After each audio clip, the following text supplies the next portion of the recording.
Ngozi, Ndlovukazi, Mhlekazi.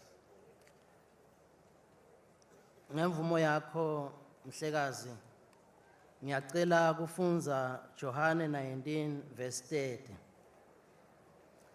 Wathi kube alemukele leliwayini Jesu, wase uthi kuphelele.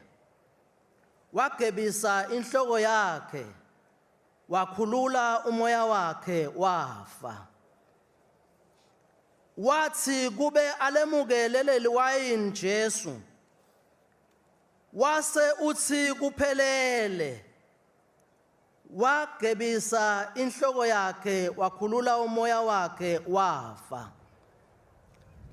Mhlekazi, lamagama akhulunywa nguJesu. Wakhuluma usesiphambanweni, uthi kuphelele.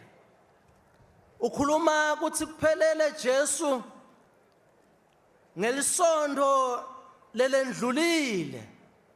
Bantu baseJerusalema bebagadzile, bagadze isikhathi lesithe, bagadze umsindzisi.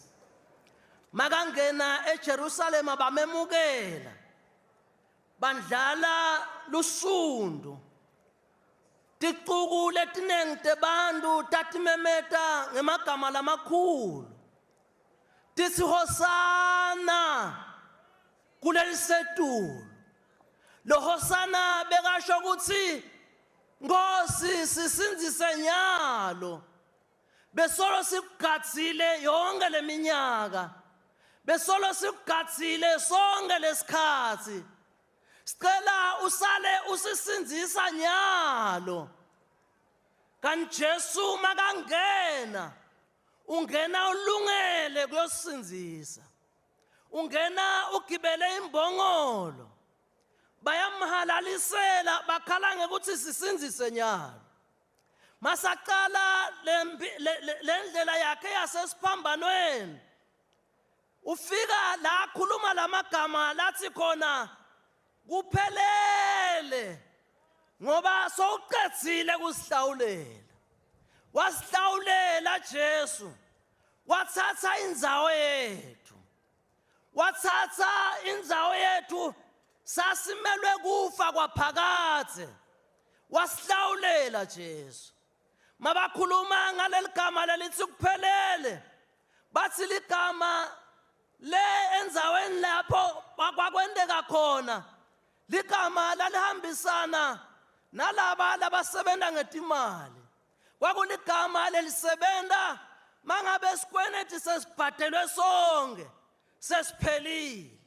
Sasinesikweneti sekufa kwaphakade, keja Jesu wabhadala ngalokuphelele.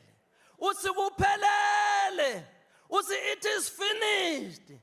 Kuphelele bazalwane, kuphelele maswati.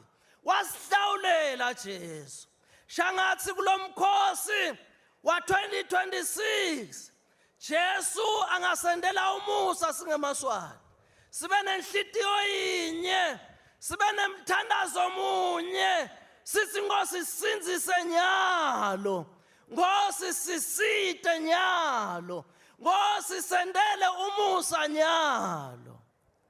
Nkosi, Ndlovukazi.